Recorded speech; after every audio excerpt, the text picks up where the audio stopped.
Hi, welcome back to math Samadhan. Math Samadhan में आप सबका फिर से स्वागत है।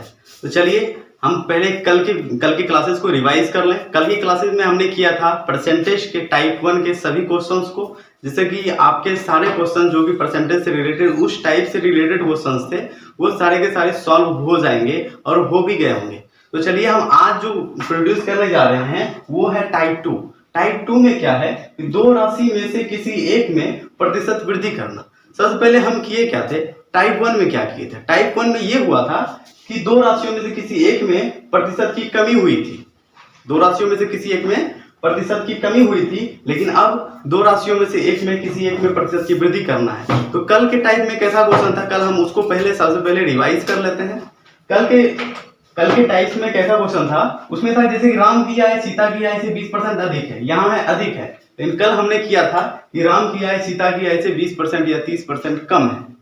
ठीक है, तो मेथड वही होगा, ठीक है, प्रोसेस वही होगा। सिर्फ हमको क्या करना है, सिर्फ इसको समझना है कि इसमें पॉइंट क्या है, किसकी तुलना किससे की जा रही है। इतना समझ जाने के बाद हम आसानी से अपने सॉल्यूशंस तक पहुंच सकते हैं। सेम मेथड होगा, सेम ना ही कोई ट्रिक होगा, ना कोई फार्मूला होगा, सिर्फ और सिर्फ लॉजिक होगा और अपना माइंड होगा। ओके, फिर ज्यादा देर ना करते हुए चलते हैं हम अगले क्वेश्चंस की तरफ। मेरा पहला क्वेश्चन है आज का। पहला क्वेश्चन, राम की आय सीता की आय से 20% अधिक है, तो सीता की आय राम की आय से कितने प्रतिशत कम है। तो चलिए हम देखते हैं। नंबर 1 क्या बोला जा रहा है, राम की आय सीता की आय से 20% अधिक है।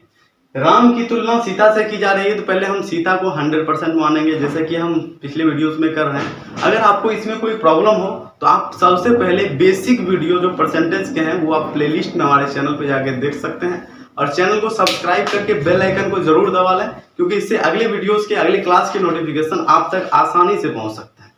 ठीक है, तो हम ज्यादा देर ना करते हुए फिर से स्टार्ट करते हैं अपने क्वेश्चंस को। राम की आय सीता की आय से 20% अधिक है, तो सीता की आय राम की आय से कितने प्रतिशत कम है। यहां पे ध्यान से देखें कि राम की तुलना सीता के मुकाबले की जा रही है। तो सबसे पहले हम करेंगे सीता की आय को क्या मान लेंगे, 100 यूनिट। सीता की आय बराबर 100 यूनिट।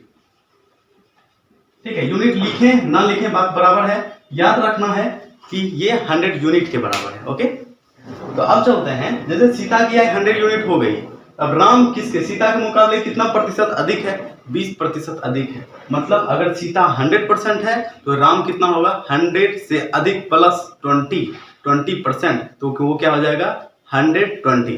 तो राम की आय क्या हो जाएगी, राम की आय सीता से अधिक है ना 20%, ये हो गया 120 यूनिट। ठीक है, लेकिन अब जो क्वेश्चन पूछा जा रहा है, अब रिवर्स गियर में क्वेश्चन पूछा जा रहा है। क्वेश्चन ये पूछा जा रहा है कि अब सीता की आय राम से कितने प्रतिशत कम है। कम हो गया ना यहाँ सीता की आय, ठीक है, तो अब राम से कितने प्रतिशत कम है। सीता के मुकाबले तो हम जान रहे हैं, सीता के मुकाबले वो कितने परसेंट कम है, तो 20% कम। लेकिन राम के मुकाबले जब पूछा जाए तो राम से तुलना करेंगे, मतलब 120 यूनिट से तुलना करेंगे उसकी। ठीक है, सबसे पहले इसका रियल देख लेते हैं। रियल कमी क्या है, 20 की कमी है। ठीक है, ये 20 की कमी हम 100 के अनुसार नहीं देखेंगे, हम 120 यूनिट के अनुसार देखेंगे। ओके, तो 120 यूनिट के अनुसार क्या हो जाएगा, देखते हैं। राम की आय का कितना प्रतिशत बराबर 20। क्वेश्चन तो यही पूछा जा रहा है ना कि राम की आय का कितना प्रतिशत अधिक है, राम से कितना प्रतिशत कम है। तो राम की आय का कितना प्रतिशत, 20 ही कम है ना, यहाँ पे सेट कर लिए। तो राम की आय कितनी है हमारे पास, 120 लिखेंगे। 120 का मतलब गुना x बटे 100, x प्रतिशत, x प्रति और शत, प्रति मतलब बटे, शत मतलब 100 बराबर 20। तो यहाँ तक मेरा क्वेश्चन हो गया है सॉल्व। तो हम इसको कट करते हैं, ये होता है 6 बार में, इसको और कट करेंगे, ये होगा 3, ये हो जाएगा 50, इसलिए x बराबर क्या हो जाएगा, 50 क्रॉस मल्टीप्लिकेशन में उधर ऊपर जाएगा, 50 बटे 3 इधर से नीचे आएगा, बटे 3। इसको हम प्रतिशत को पूर्णांक में भी बदल सकते हैं, पॉइंट में भी बदल सकते हैं, कोई कंफ्यूजन नहीं रखना है। कहीं पॉइंट पे भी लिखा हो सकता है और कहीं कहीं ये पूर्णांक पे भी लिखा हो सकता है। तो ये कितना हो जाएगा, 16 पूर्णांक 2/3%। 48 2 50। तो देखिए अगर सीता के मुकाबले राम की आय देखते हैं तो ये 20% अधिक है, लेकिन राम के मुकाबले सीता की आय देखते हैं तो वो 16.2%, 2/3% कम है, मतलब कि 50/3% कम है। क्लियर है? क्लियर है तो समझते हैं। एक बात और समझ लेते हैं इसमें, जब भी हम किसी की तुलना करेंगे तो वो क्वेश्चन के अनुसार, क्वेश्चन में किसके मुकाबले बोला जा रहा है, किससे तुलना करने के लिए बोला जा रहा है, हम उसी को सामने रखकर परसेंटेज निकालें। हर जगह इस पूरे परसेंटेज के क्वेश्चन में हर जगह हम यही करेंगे। अगर इस जगह पे हम इस प्रॉब्लम को समझ जाते हैं तो यहाँ पे दो फायदा मिलेगा। यहाँ से हम चलेंगे फिर इसके अगले चैप्टर में प्रॉफिट एंड लॉस में, उसमें आपको थोड़ा सा भी कंफ्यूजन नहीं होने वाला है। अगला क्वेश्चन चलेंगे, अगला चैप्टर करेंगे सिंपल इंटरेस्ट में, फिर चलेंगे हम कंपाउंड इंटरेस्ट में, तो वहां भी हमें कोई प्रॉब्लम्स नहीं आने वाली है। तो धैर्य बना के देखते रहिए, समझते रहिए और अपने साथ कॉपी पेन लेके बैठिए ताकि आप सभी टाइप्स को नोट कर पाओ, तो सभी टाइप्स के 5 क्वेश्चंस को नोट कर पाओ, 5 या 6 जितने भी क्वेश्चंस मैं बता रहा हूं उसको आप नोट कर पाओ। तो उससे होगा क्या कि आपका एक प्रॉपर नोट्स भी तैयार हो जाएगा, आपको रिवीजन के लिए डिफिकल्टीज नहीं होगी, अब रिवीजन को आसान कर सकोगे और अंडरस्टैंडिंग भी आसान कर सकोगे। Mathematics is not a game of tricks, mathematics is a game of understanding. इस बात को समझना बहुत ही जरूरी है। ठीक है, तो हम चलते हैं ज्यादा देर ना करते हुए अगले क्वेश्चन की तरफ। तो अगला क्वेश्चन क्या है मेरा,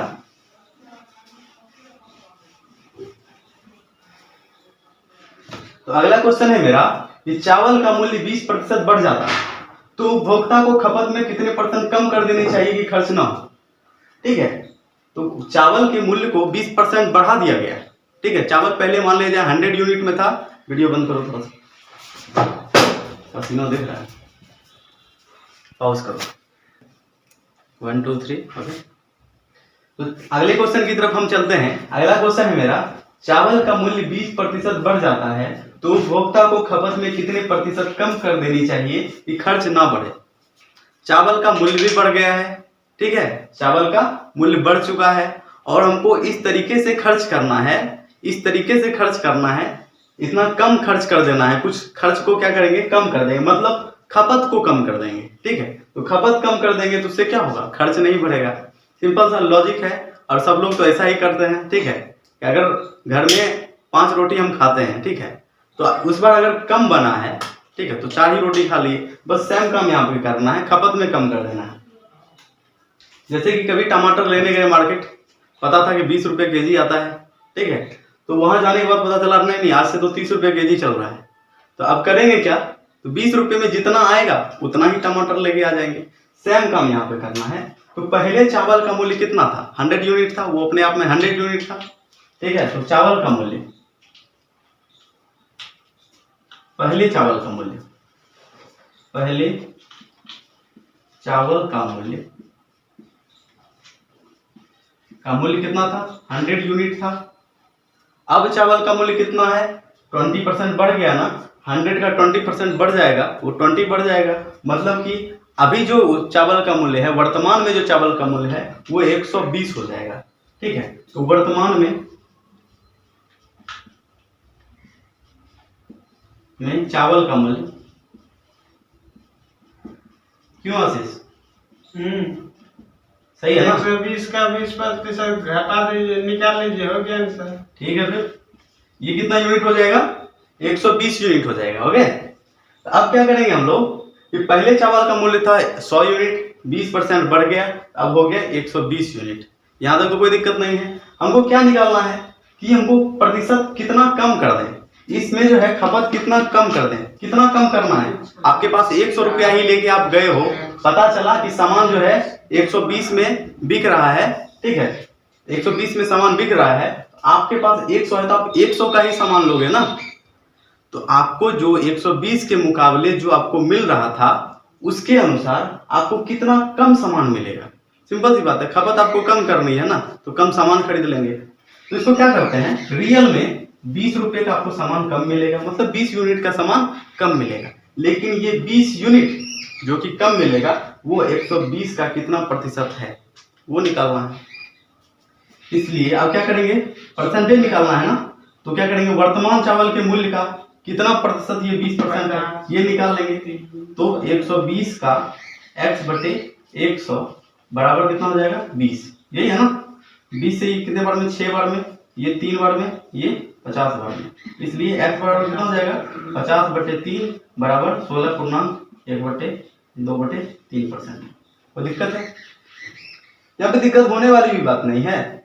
आपका मूल्य हो गया 120 रुपया, लेकिन आपको सामान चाहिए 100 रुपये का। सिंपल सा लॉजिक लगाना है। सेम बात यहाँ पे चावल के मूल्य में, चावल का ही मूल्य कर रहे हैं ना, तो क्या करना है, दाम हो गया 120 रुपया, लेकिन अब मेरे पास 100 रुपया ही है, सिंपल यही मान लेना है। तो 100 रुपये में कितना कम मिलेगा वो तो वर्तमान मूल्य पे डिपेंड करता है ना, वो तो 120 पे डिपेंड करेगा। समझ में आई बात? क्यों आशीष, आई समझ में? बस समझ में आनी चाहिए, है कि नहीं? नीचे वाला बना देंगे,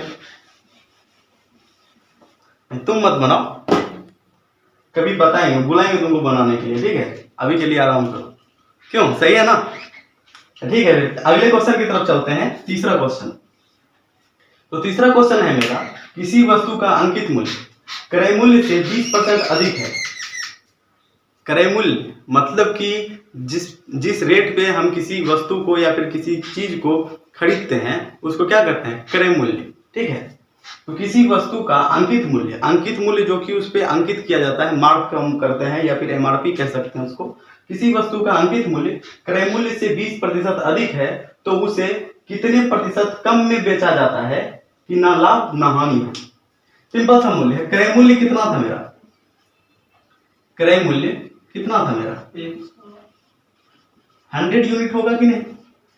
अंकित मूल्य इसी क्रय मूल्य से 20% अधिक है। अंकित मूल्य कितना हो जाएगा, देखो तो 20% अधिक हो जाएगा, 120 हो गया, 120 यूनिट हो गया ना। अब देखते हैं कि तो उसे कितने प्रतिशत कम में बेचा जाना चाहिए कि ना लाभ ना हानि हो, ठीक है? तो क्रय मूल्य पे हम खरीदे थे, अगर हम इसी पे बेच दें तो लाभ और हानि का तो कोई सवाल ही नहीं उठता है, ना लाभ होगा ना हानि होगा, और वही करने के लिए मुझे क्वेश्चन बोला जा रहा है, ठीक है?